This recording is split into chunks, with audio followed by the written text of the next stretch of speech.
Hey y'all, welcome back to my channel. Today we're diving into a really important and serious topic. The tragic story the tragic story of Micah Francis and the concept of coercive control.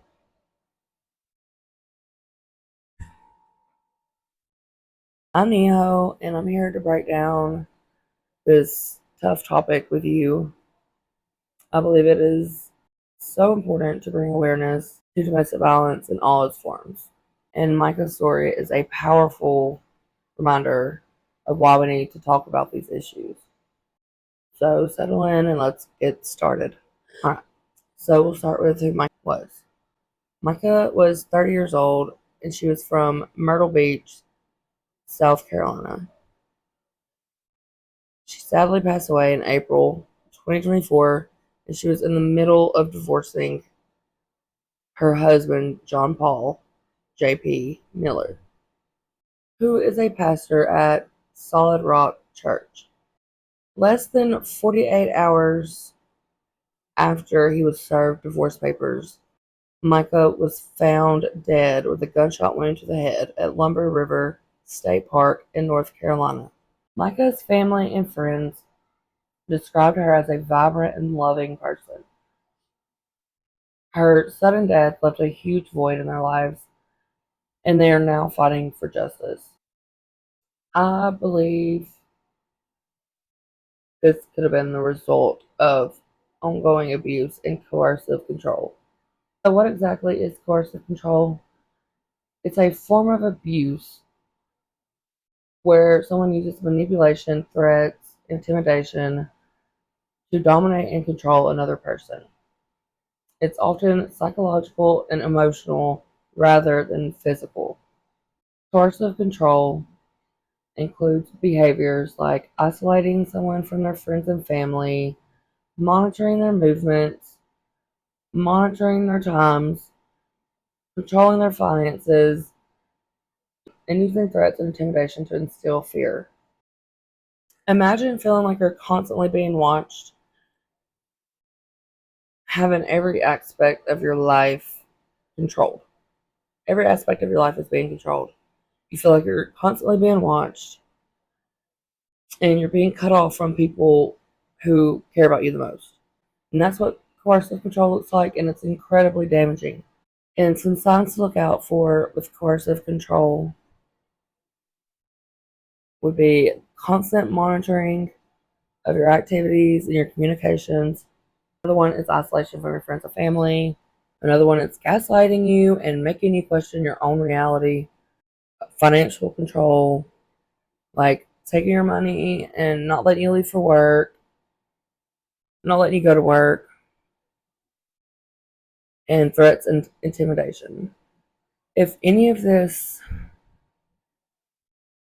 sounds familiar to you, it is important to reach out for help. Coercive control and domestic violence in general is a serious issue, and no one deserves to live like that. Micah's story is a heartbreaking example of coercive control and domestic violence and abuse.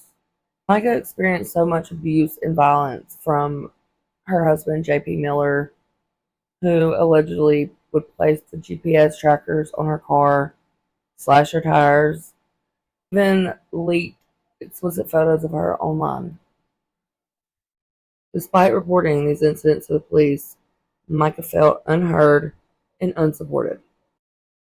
Micah's death was officially ruled a suicide, but her family has raised questions about this conclusion. They believe that there are circumstances that need further investigation and have insisted that her case involves more than what it appears on the surface. Micah's family and their attorney, Regina Ward, are pushing for legislation that would make coercive control a punishable offense.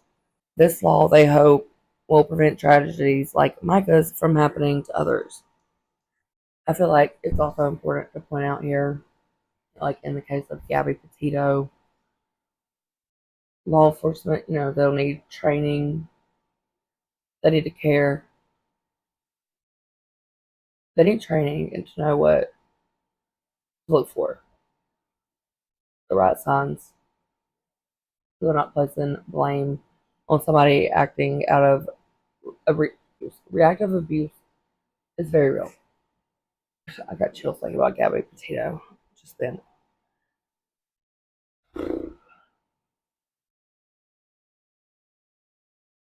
Ugh, let me see them.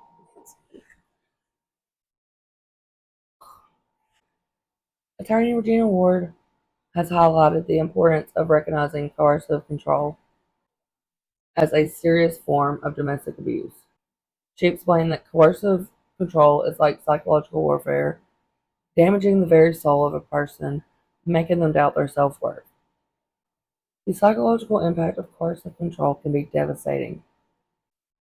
Victims often experience severe mental health issues, including anxiety, depression, and PTSD.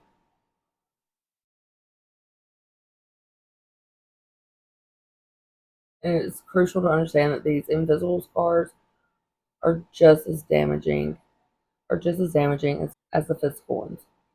Coercive control is a pattern of behavior aimed at dominating and controlling another person. It's about power and control, and it can be incredibly damaging.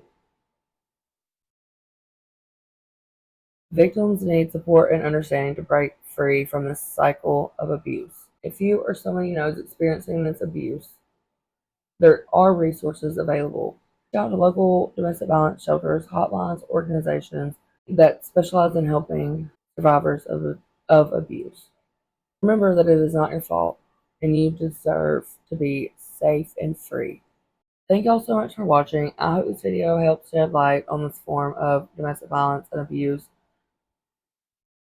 and honors the memory of Mica Francis. It is so important to spread awareness about all forms of domestic violence. If you found this video helpful, please give it a thumbs up and subscribe for more content. Let's continue to raise awareness and support those in need.